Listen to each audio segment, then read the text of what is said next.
저는 오늘 이 시간 광야 위장된 천국 두 번째 시간으로 광야에서 믿다라는 제목으로 주의 말씀 증거합니다. 애리조나주에 가면은요 홀슈 밴드라는 그러한 유명한 협곡이 있어요. 지금 보시는 사진이 바로 거기서 찍은 건데요, 그랜드 캐년에서 그리 멀지 않는 페이지라는 작은 마을에 이것이 있습니다. 차를 주차시켜 놓고 한 0.7마일 정도 되는 그 광야길을, 오르막길을 올라가다가 내려오면은요 저 광경이 확 펼쳐집니다. 콜로라도 강이 홀슈 밴드, 그 이름처럼 마치 맑은 모양으로 굽이쳐 흘러가는데요, 저는 개인적으로 그랜드 캐년보다 이 홀슈 밴드가 훨씬 더 아름다웠던 것 같아요. 그런데 여기에 한 가지 문제가 있습니다. 이곳이 굉장히 높은 협곡이거든요. 높이가 300m, 그러니까 약 1000피트 정도 돼요. 근데 여러분도 알다시피 미국은요 국립공원이나 이런 자연 명소에요 추락 방지 펜스를 설치하지 않잖아요. 그러니까 위험합니다. 사람들이 소위 인생샷 찍겠다고 자꾸만 그 끝에까지 가가지고 사진을 굳이 찍는 거죠. 실제로 제가 2016년 저 홀슈 밴드를 갔을 때 저희 팀이 찍은 사진이에요. 동료 목사님들과 교육자 수영에 갔었는데요, 여러분 가운데 저 기념사진 찍고 있는 여자분 보이세요? 다음 사진을 보여주면은요 경사면 거의 끝까지 가 있습니다. 한 발이 아니라 반발만 뒤로 가면은 낭떠러지 떨어지는데, 아니 저러고 사진을 찍고 있는 겁니다. 여러분 저를 담대하게 보시겠지만 제가 이래봬도 고소고통증이 있거든요. 저거를 보고 있는데 와, 제가 다 심장이 쫄깃쫄깃해지면서 막 뛰는데 마음 같아서는 watch out, 조심하라고 소리를 지르고 싶은데 그랬다가는 놀래서 떨어질까봐 겁이 나가지고 요즘 애들 말로는 입을 틀어막으면서 막 떨고 있었던 것이 지금도 기억이 나요. 근데 여러분, 나쁜 거는 참 빨리 배워갑니다. 함께 간 저희 교육자 중에 한 명 한 명씩 벼랑 끝에 뾰족 튀어나온 그 바위 끝으로 굳이 가더니 털썩 앉아서 한 명씩 인생샷을 찍기 시작하는 거예요. 여러분, 죄는 이렇게 코로나 바이러스보다 전염력이 빨라요. 그러더니 다 찍고 나더니 저한테 말하더라고요. 아, 김 목사님들 와보라고. 목사님 사진 찍으세요. 정말 기가 막힙니다. 제가 기가 막혔어요 진짜. 와, 너 목 안 간다고 하면서 그때 제가 그것을 거절하면서 했던 말이요, 나중에 저희 교육자 사무실에서는 그 해의 명언으로 등재되었어요. 제가 거절하면서 뭐라고 그랬냐, 아유 저는 괜찮아요, 안 찍을래요. 저는 이번 생을 부목사로 마감할 수는 없어요. 이렇게 말을 했거든요. 그리고 전 따로 저렇게 매우 안전하고도 바람직하게 사진을 찍어서 소중한 추억을 건전하게 남겼습니다. 물론 동료 교육자들은 저에게 너무 전형적 사진이라서 마치 합성 사진과 같다라는 비난을 했지만, 그래도 전 대신 소중한 저의 생명을 보존할 수 있었고 오늘 이렇게 여러분 앞에 설 수 있게 된 것입니다. 저는 오늘 이 두 번째 광야 시험을 묵상할 때요, 저 홀슈 밴드 방문했을 때 그 광경이 생각이 나요. 건조한 광야에서 40일간 금식한 예수님의 그 수척해진 얼굴에 장렬하는 태양이 비쳤죠. 그리고 성전 꼭대기에서 시험을 받으시는 예수님의 모습이 그려집니다. 지난번 우리는 광야에서 받은 예수님의 첫 번째 시험을 살펴봤어요. 네가 만약 하나님의 아들이라면 이 돌을 가지고 떡을 만들어 보라고 했죠. 그리고 예수님은 단호하게 말씀으로 물리쳤습니다. 하지만 거기서 끝이 아니에요. 곧이어 기다렸다는 듯이 두 번째 시험이 시작됩니다. 전 모세와 함께 광야로 들어갔던 이스라엘처럼 예수님은 광야로 들어가서 시험을 받았고 그의 제자인 우리 역시도 광야로 초대받고 있습니다. 우리에게 주어진 시험도 한 번 물리치면 끝나는 것이 아니라 기다렸다는 듯이 밀린 숙제를 하는 것처럼 그 다음 시험이 우리에게 닥치게 되는 것, 이것이 광야와 같은 우리의 신앙생활이자 이민의 삶인 것이죠. 도대체 주님께서는 우리에게 광야에서 무엇을 깨닫게 하기를 원하셨기에 이렇게 하실까요? 어떻게 그 광야가 위장된 천국, 축복의 처소가 될 수 있는 것일까요? 오늘 예수님의 이 두 번째 광야 시험을 통해서 우리가 그 통찰을 얻고자 합니다. 바라기는 우리 아침에 오신 주의 모든 백성들이 광야 같은 이 신앙생활, 이 이민의 삶을 주께서 주시는 그 지혜로 말미암아, 그 도우심으로 말미암아 넉넉히 이겨나가게 되길 주님의 이름으로 축원합니다. 첫 번째 시험 끝나자 곧바로 두 번째 시험이 이어지는데요, 5절과 6절의 말씀 함께 읽어보죠. 네, 함께 읽겠습니다. 시작. 이에 마귀가 예수를 거룩한 성으로 데려다가 성정 꼭대기에 세우고 이르되 내가 만일 하나님의 아들이거든 뛰어내리라. 사탄은 예수님을 예루살렘 성정 꼭대기에 세워놓고 뛰어내리라고 미혹합니다. 아마도 성전의 남동쪽 이 기드론 골짜기 가까운 곳에서 이 일이 벌어진 거로 보여요. 다음 슬라이드 보여주시면은요, 성전 꼭대기에서 기드론 골짜기까지가 약 147피트 정도 되거든요. 45m 정도 되는 거죠. 그렇다면 앞서 말씀드린 이 홀슈 밴드보다는 훨씬 작지만요, 그러나 떨어지면 죽기엔 충분합니다. 이전에 돌을 떡이 되라 했었던 첫 번째 시험과 오늘 뛰어내리라는 두 번째 시험에는요, 공통점도 있지만 차이점도 있습니다. 먼저 시작할 때 내가 만일 하나님의 아들이거든 이라고 시작하는 건 똑같아요. 하지만 첫 번째 시험에서는 너 지금 배고프지? 빨리 떡 만들어 먹어. 살려면 빨리 떡 만들어 먹어 라고 했으면서 이번에는 성전 꼭대기에서 떨어져 보라는 겁니다. 그러니까 첫 번째 시험은 하나님의 아들이라는 특권을 이용해서 생명을 얻으라고 유혹한 반면, 두 번째 시험에는 그 동일한 특권을 가지고 죽음의 길로 들어서라고 말하고 있는 것입니다. 그런데 이게 말이 안 되잖아요. 아니, 죽어보라고 하면 죽어요? 이게 유혹이 되냐고요. 아니, 마귀도 멍청하지 않을 텐데, 바보 천치가 아닐 텐데 이걸 유혹이랍시고 하는 겁니까? 여러분 가만히 보면은요, 이 두 번째 시험은 앞선 시험과 분명히 다른 두 가지가 있습니다. 먼저는요, 장소가 바뀝니다. 이전의 광야에서 오늘 사단은 거룩한 성으로 바꿔놓죠. 여기서 거룩한 성이란 의심의 여지 없이 예루살렘을 말하고 있습니다. 자, 그렇다면 예루살렘, 그것도 그 예루살렘 성전 꼭대기에서 왜 뛰는 설정을 했을까요? 왜 세팅을 이런 식으로 했을까요? 단지 사람 많아서? 네, 그것도 충분한 이유가 돼요. 당시 예루살렘의 인구는 5만 명에서 약 9만 명으로 추산이 되는데, 거주민만 오는 것이 아니라 성전 제사를 드리기 위해서 많은 방문자들이 인앤아웃 했을 거 아닙니까? 더 많은 숫자가 있었겠죠. 그런데 그 많은 사람들이 있는데, 와, 저기 봐라, 저기 사람 올라가 있다. 그런데 거기서 뛰어내렸음에도 불구하고 살아나는, 죽지 않는, 다치지 않는 퍼포먼스를 하면은 일약 스타가 되긴 했겠죠. 하지만 정말 중요한 이유가 한 가지 더 있습니다. 당시 랍비들은요, 메시아가 오면은 그가 왕으로 온다고 여겼습니다. 근데 그 왕이신 메시아는 이 땅에 와서 어떠한 일을 할 거다라는 이미 그림을 다 그려놨어요. 참 재미있는 게, 메시아가 와야 되는데 본인들이 메시아가 뭘 할지를 본인들이 미리 다 그려놓은 거예요. 자, 메시아는 오면 뭘 하냐? 먼저 메시아는 성전 지붕에서 너희 불쌍한 자들이여, 구원의 때가 가까웠다 라고 선언한다는 거예요. 그리고 두 번째로 광야에서 그 조상들이 먹었던 만나를 다시 먹게 해준다는 거예요. 그래서 예수께서 오병이어 기적을 일으켰을 때 사람들이 그토록 열광했던 겁니다. 그때 떡을 먹어든 이 군중들 어떻게 했습니까? 예수님을 뭐로 사무리했죠? 그냥 잘 먹고 갑니다, 다음에 떡만 부탁합니다 이랬어요? 아니죠. 뭘 사무려고 했잖아요. 무엇을요? 누구로 사무리했습니까? 왕으로 사무리하지 않았습니까? 여러분, 당시 팔레스타인은 로마 황제의 치하에 있었고 분봉왕들이 대신해서 그것을 통치했어요. 그런데 예수님을 왕으로 세운다고요? 그건 뭐예요 이거? 네, 반역이죠.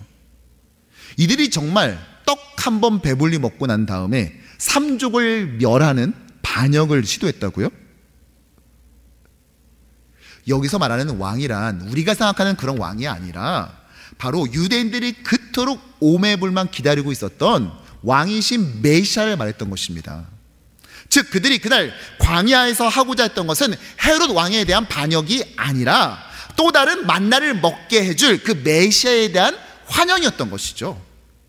자, 그때 예수님은 어떻게 하면 됐습니까? 그냥 가만히 있으면 됐습니다. 그저 최대한 자비한 표정을 짓고 인자한 미소를 날려주면 돼요.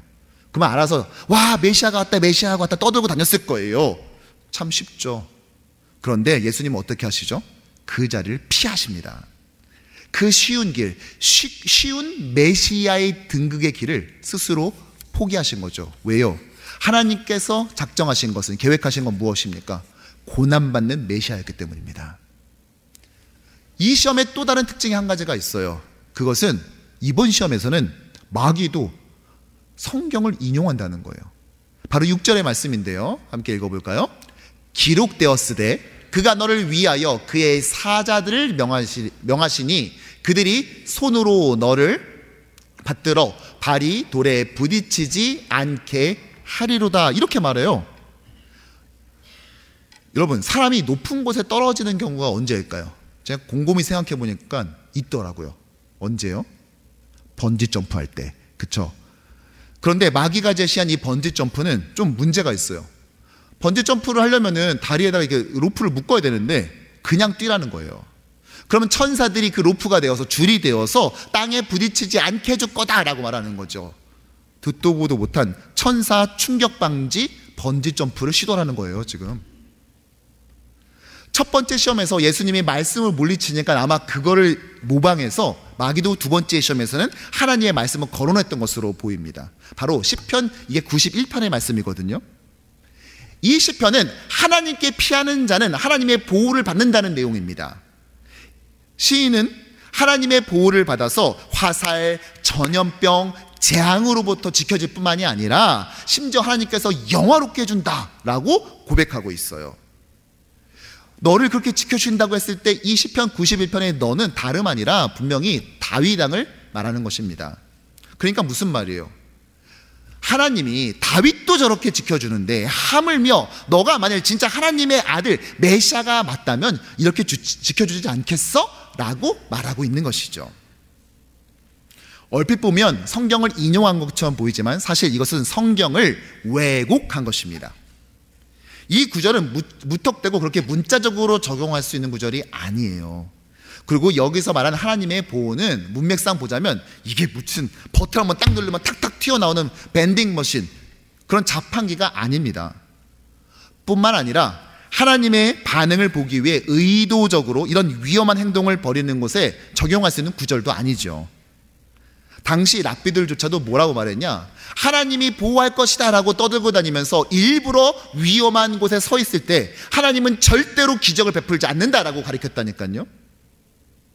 따라서 한 신학자의 지적처럼 사탄은 원래 성경의 의미를 버리고 문자에만 집중하도록 하는 것입니다. 그럼에도 마귀는 하나님의 보호에 대한 말씀을 가져와서 그것을 왜곡하고 그 결론을 비틀어 버립니다. 즉 하나님은 내 인생에 고난을 반드시 제거해 줘야 된다라는 거예요. 하나님이 정말 능력이 있는 게 맞다면, 날 사야하는 것이 정말 참이라면 내 인생의 고난과 어려움을 없애야 된다고요. 이렇게 주장하는 것입니다. 그래야 그분의 능력과 사랑이 증명될 수 있다라는 것이죠. 이러한 생각은, 하나님의 말씀은 내가 예상한 방식대로만 작동돼야 된다는 생각이 기저에 깔려 있는 것입니다. 그리고 이것이 계속 반복되다 보면 점차 어디로 나갈까요? 하나님은 내가 기도한 방향에 맞춰 충실하게 움직여줘야 된다라는 데 미치게 되겠죠. 실제로 사람들이 이런 말 하잖아요. 그래, 나도 하나님 믿을게. 대신 조건이 있어. 나한테 하나님 딱 한 번만 봐봐. 보여줘. 1초도 괜찮아. 나한테 내 눈앞에 한 번만 보여줘. 그럼 나 믿을게. 여러분, 하나님은 영이신데 어떻게 눈에 보여요? 보이면 그게 더 이상한 거지. 그런데도 난 모르겠고 하여튼 보여야만 믿을 거야. 이래야만 존재 증명이 된다라고 우기고 있는 거죠. 근데 참 가슴 아픈 것은요, 이것이 불신자뿐만 아니라 우리에게도 보일 때가 있다는 것입니다. 하나님, 내 사업 도와주세요. 하나님, 신분 문제 해결해 주세요. 하나님, 이 병 낫게 해주세요. 우리 아이 반드시 여기로 갈 수 있게 해주세요. 물론 기도해야죠. 하나님께 간구하셔야 됩니다. 하지만 이렇게 되어야만 진짜 능력의 하나님이고 진짜 날 사랑하는 것이라고 단정 지어서는 안 된다는 것입니다. 그렇게 하나님을 스스로 제한하고 조정하며 컨트롤하려고 해서는 안 된다고요. 오늘 마귀는 성경 구절까지 들이대면서 교묘히 비틀고 이런 식의 생각을 뿌리고 있는 것입니다. 그렇다면 이에 대한 예수님의 대답은 무엇이었을까요? 바로 7절의 말씀이에요. 시작. 예수께서 이르시되 또 기록되었으되 주 너희 하나님을 시험하지 말라 하였느니라. 아멘. 신명기 6장 16절의 말씀이죠. 이 말씀은 마사 사건을 배경으로 합니다. 이스라엘이 광야 생활 중에 르비딤 근처에 오게 되었는데 마실 물이 없자 모세와 하나님께 대들었던 사건이에요. 그를 하나님을 시험했습니다. 모세는 이것에 대해서 출애굽기 17장에서 이렇게 고발합니다. 그가 그곳 이름을 마사 또는 무리바라 불렀으니 이는 이스라엘 자손이 다투었음이요. 또 그들이 여호와를 시험하여 이르기를 여호와께서 우리 중에 계신가 안 계신가 하였음이었더라. 그리고 이런 태도가 다름 아닌 하나님을 시험했다는 것을 신명기에서 출애굽 2세대들에게 다시 한번 강조하는데요. 신명기 6장에 보면 너희가 마사에서 시험한 것 같이 시작. 너희의 하나님 여호와를 시험하지 말고. 여기서 시험한다는 것은요, 하나님이 개입할 수밖에 없게끔 자극적으로 하나님께 대항했다는 것입니다. 즉 하나님이 정말 우리 안에 계시는 거 맞아? 이것을 시험하는 거예요. 일종의 협박을 통해 컨트롤하려고 하는 것이죠. 만약에 하나님 계시면 물 내보라는 거예요. 나 사랑하는 거 진짜 맞으면 물 달라는 거예요 지금. 그래서 마사, 즉 시험하다라는 별명을 그곳에 붙이게 된 것입니다. 모세는 출애굽 2세대에게 부탁합니다. 또다시 마사와 같은 일 저지르지 말아라. 하나님을 시험하지 말아라. 근데 그 마사가 단순히 시나이 반도에만 있는 것이 아니라 오늘날 우리의 가정과 우리의 일터와 우리의 공동체에 또 다른 마사가 자리 잡고 있지는 않나요? 오늘 사탄은 시편에서 천사를 동원해 안 부딪히게 한다고 했으니까 걱정 말고 뛰래요. 이건 분명 하나님에 대해 스스로 입증해 보라고 요구하는 불경스러운 행위이자 하나님을 시험하는 것이었습니다. 하지만 예수님은 마사에서 이스라엘의 실패처럼 또 다른 실패를 반복하지 않으시고 그의 요구를 날려버리죠. 즉 두 번째 시험에서도 승리하셨던 것입니다. 자, 이 두 가지 차이점, 즉 성경 말씀을 인용하고 또 장소를 바꿔가면서까지 두 번째 시험을 한 마귀가 정말 원했던, 정조준했던 그 의도가 진짜 무엇입니까? 쉬운 길을 가라는 것입니다. 어려운 길 가지 말고 쉬운 길로 가라는 거예요. 쉬운 메시아가 되라는 것입니다. 고난받는 메시아, 그거 꼭 아니어도 되니까 그냥 쉬운 메시아가 되라는 거예요. 당시 사람들이 기대했던 메시아의 모습처럼 성전 꼭대기에 일단 서라는 것입니다. 자, 메시아가 성전 지붕에서 구원을 선언한다고 했죠? 사람들 지켜보고 있으니까 그 정도로 하지 말고 아예 뛰어내려버려. 그래서 안 다치면은 사람들이 와 하게 되면은 이거는 그냥 한 방에 메시아로 인정받고 등극하게 되는 거잖아. 이 퍼포먼스로 그냥 압도해버려. 그러면 그 어떤 수고와 번거로움, 고통과 고난 없이 쉽게 메시아가 될 수 있어 라고 말하는 것이죠. 뿐만 아니라 시편에서도 이렇게 이미 말했어 라고 말씀을 왜곡하기까지 하고요. 결국 마귀의 시험은요, 고난받지 않는 메시아가 되라는 거예요. 외로운 광야에서 한순간에 사람들로 북적북적대는 성전에다가 옮겨놓고 보라는 겁니다. 아, 왜 그런 길을 택해? 이거 봐, 이게 될 수 있어. 아무것도 없는 광야를 떠나 원하는 건 무엇이든지 구할 수 있는 국제도시 예루살렘에 데려다 놓고 보라는 겁니다. 원하는 걸 이렇게 쉽게 얻을 수 있는데 왜 굳이 그런 길을 가려고 해? 유혹하는 것이죠. 하나님은 우리를 광야로 인도하는데 마귀는 자꾸만 우리 보고 광야를 떠나라고 말합니다. 왜요? 광야는 아무것도 없기에 하나님만이 오직 나의 필요를 채우는 분임을 깨닫는 곳이기 때문이에요. 내리쬐는 태양과 들짐승의 독사까지 우글대는 그런 위험이 언제나 도사리고 있는 곳이기에 하나님만이 나의 유일한 보호자임을 깨닫게 되는 곳이기 때문입니다. 그렇게 우리는 광야를 통과해가며 하나님이 누구신지 진짜 하나님을 믿게 되는 것이죠. 그래서 광야에서 믿게 되는 것입니다. 광야에서 믿다. 그러기에 우리의 약함이 자랑이 될 수 있습니다. 내가 약할 때 나의 강함이 되시는 주님을 경험하기 때문이죠. 나의 아픔이 놀림거리가 아니라 하나님의 영광을 드러내는 도구가 되기 때문입니다. 세상은 계속 우리에게 말합니다. 야, 한 번밖에 없는 인생, 한 번 사는 건데 그냥 편하게 살자, 편하게 가. 그럴 때 우리는 거기에 귀 기울이는 것이 아니라 곧바로 이렇게 반격해야 돼요. 아니, 나 한 번밖에 없는 인생이라서 나 편한 길 안 갈 거야, 나 하나님이 가라는 길로 갈 거야 라고 말해야 된다는 것입니다. 여러분, 우리가 걸어가는 길에 그것이 광야이기에 날 놀래키는 거, 불편한 거, 보기 싫은 거, 힘든 거, 외면하고 싶은 거, 이런 거 가끔씩 튀어나올 겁니다. 그것들이 내 마음 힘들게 할 거예요. 하지만 여러분, 그렇다고 하나님께서 우리와 함께 하심을, 하나님이 우리를 향한 그 사랑까지 의심하지는 마십시오. 제가 미국에 와서 가깝게 교제하는 가정이 있어요. 그 권사님 가정이 있습니다. 지금까지도 계속 교제하고 있는데요, 사실 저희가 미국 처음 왔을 때 집도 제대로 구하지 못해서 있을 때 그 권사님께서 저에게 제안하셨어요. 목사님, 미국에서 집 구하는 거 쉽지 않습니다. 그리고 잘 골라야 돼요. 빨리 골라다가 괜히 좀 나쁜 곳으로 가면 오히려 더 힘듭니다. 그러니까 몇 달도 좋으니까 저희 집에 방 몇 개 남으니까 저희 집에 들어오셔서 좀 천천히 집을 좀 찾아보시는 거 어떨까요? 라고 참 감사한 제안을 해주셨어요. 제가 비록 이제 하나님 은혜해 주셔서 그거보다는 좀 빨리 찾게 돼서 신세를 지진 않았지만 참 그렇게 저한테 제안해 주신 그게 얼마나 감사해요.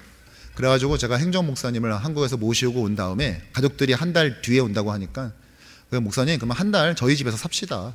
미국에서 한 달 렌트비 안 내는 거 그거 진짜 큰 겁니다. 그러니까 담임 목사라 사는 거 불편하겠지만 그래도 돈 아껴야 된다고 그냥 우리 집에서 살라고, 어차피 먹이고 재워주는 거 해줄 테니까.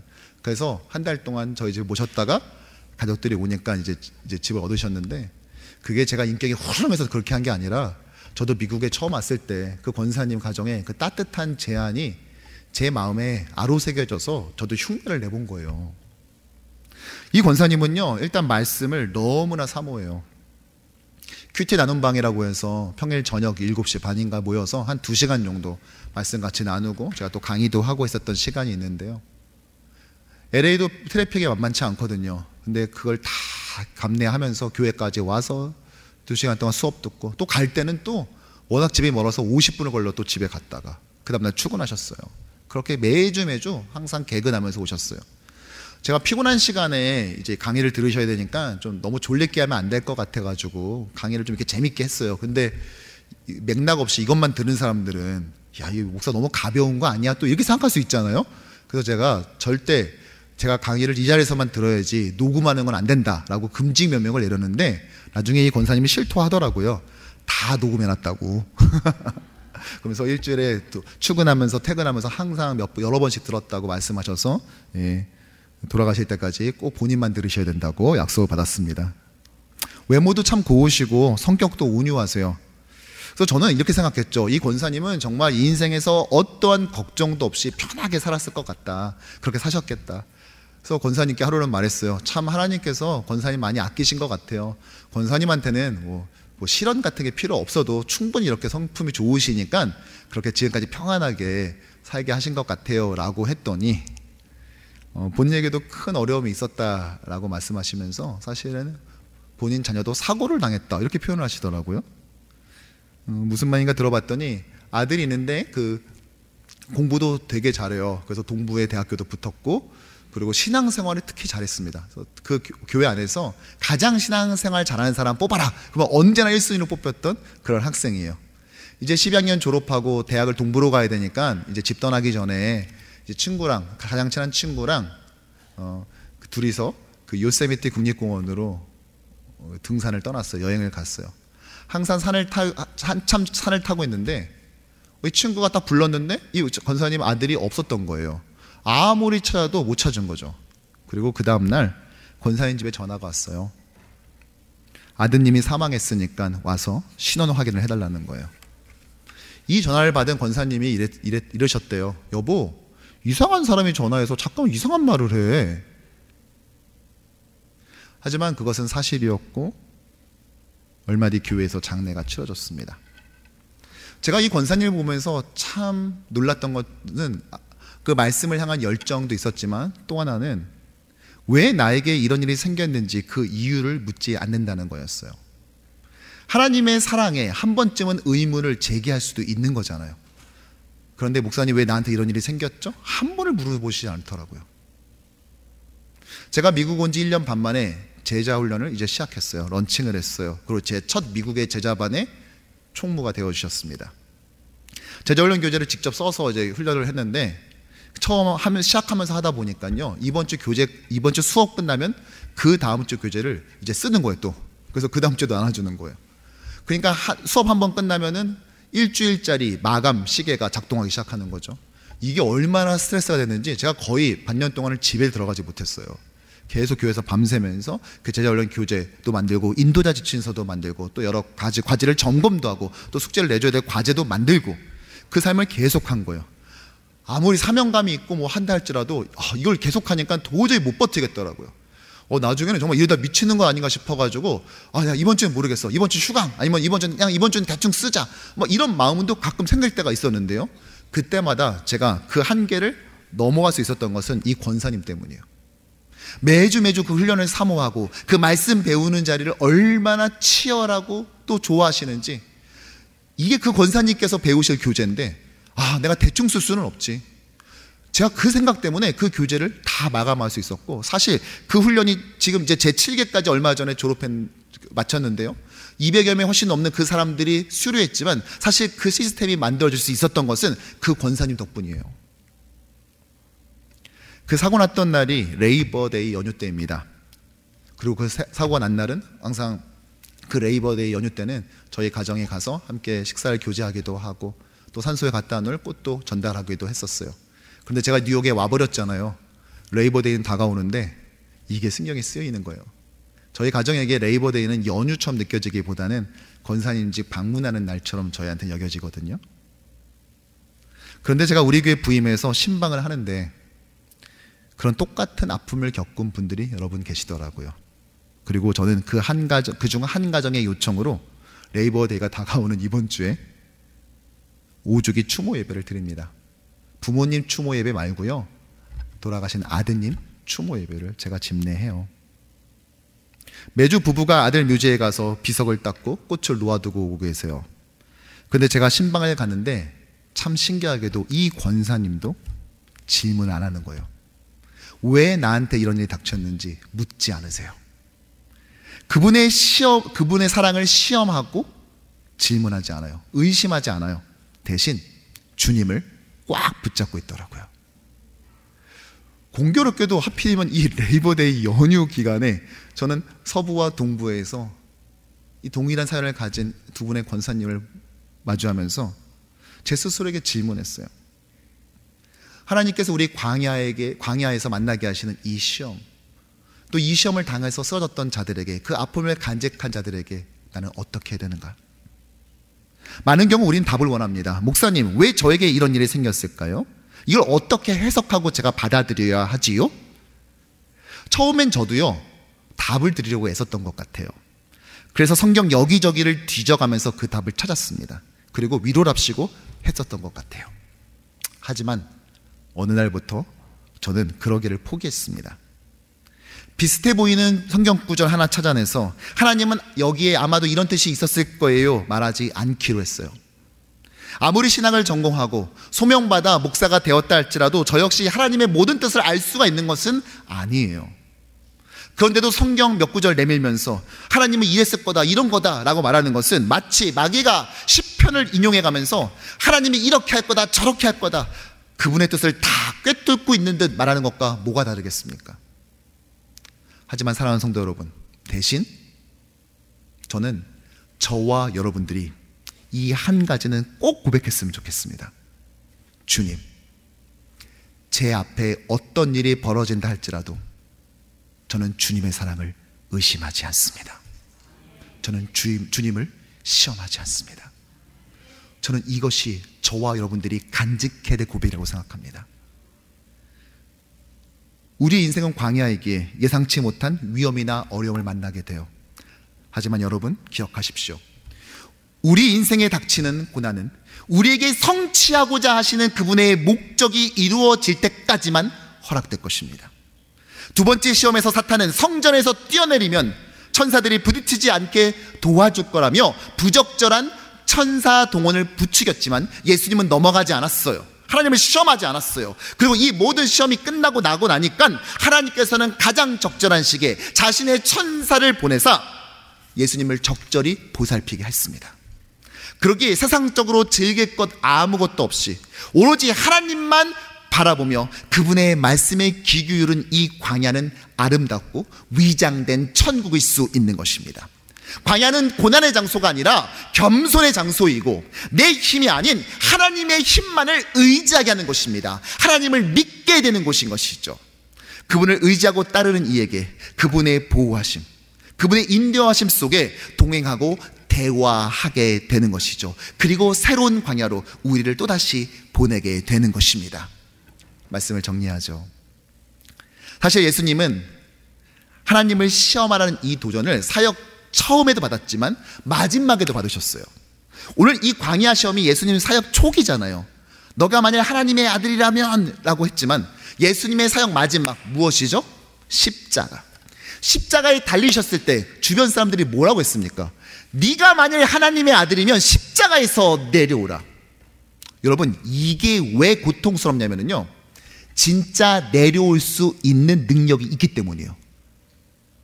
내려올 수 없으면은요 어차피 못 내려오는 게 그게 뭘 대수겠어요. 아니 지금 죽어가는데 조롱하는 게 뭘 대수입니까? 그런데 문제는 진짜 내려올 수 있는 능력을 내가 가지고 있으니까 문제인 거죠. 따라서 예수님은요 죽을 힘을 다해 죽어가셨던 것입니다. 내려올 능력이 있음에도 불구하고 내려오지 않음으로써 끝까지 하나님께 순종했던 것이죠. 왜요?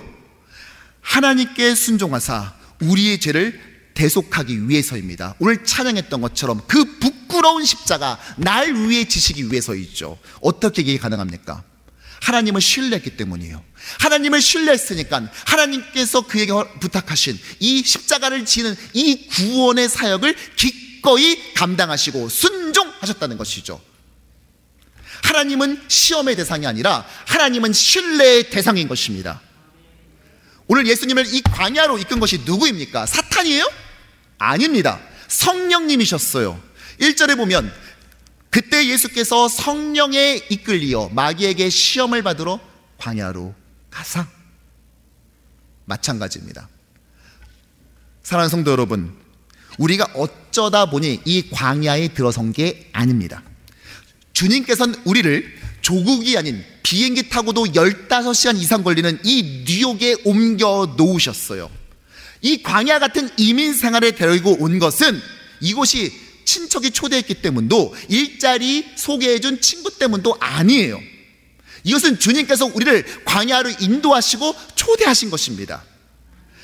그러나 본디 광야는 안락한 궁궐이 아니기 때문에 때론 넘어지고 깨어지고 쓰러질 수 있습니다. 하지만 포기하지 않고 우리가 다시 일어나서 툭툭 털고 그 다음 발을 내디딜 수 있는 것은 나를 광야로 부르신 주님을 신뢰하기 때문이죠. 과거 이스라엘을 광야로 이끌었듯 예수님을 광야로 인도하신 주님은 오늘 그의 제자인 우리를 광야로 초대하십니다. 하지만 광야에서 이스라엘을 구름 기둥과 불 기둥으로 보호했듯이 예수님을 광야로 이끈 성령을 약속대로 우리에게 보내주사 우리에게 허락된 광야 길을 인도해 주십니다. 그러기에 우리는 오늘 그 부르심을 따라 걸을 수 있습니다. 우리는 주님만을 신뢰하며 오늘을 걸어갑니다. 그리고 우리는 이렇게 고백하게 되겠죠. 주님, 내 눈앞에 비록 어떤 일이 벌어진다 할지라도 저는 결코 주님의 사랑을 의심하지 않습니다. 저는 주님을 시험하지 않을 겁니다. 이 과정을 통해 우리는 결국 이 광야에서 참된 믿음을 가지게 될 거예요. 저는 우리 뉴욕 효신장로 교회가 시험을 당하지 않고 있기 때문에 자랑스러운 교회가 아니라 당했다 할지라도 그것을 다시 툭툭 털고 일어나서 오직 주님만을 더 뜨겁게, 이전보다 훨씬 더 강하게 주님만을 붙잡는, 오직 주님만을 신뢰하는 그런 공동체로 나가기를 주님의 이름으로 축원합니다.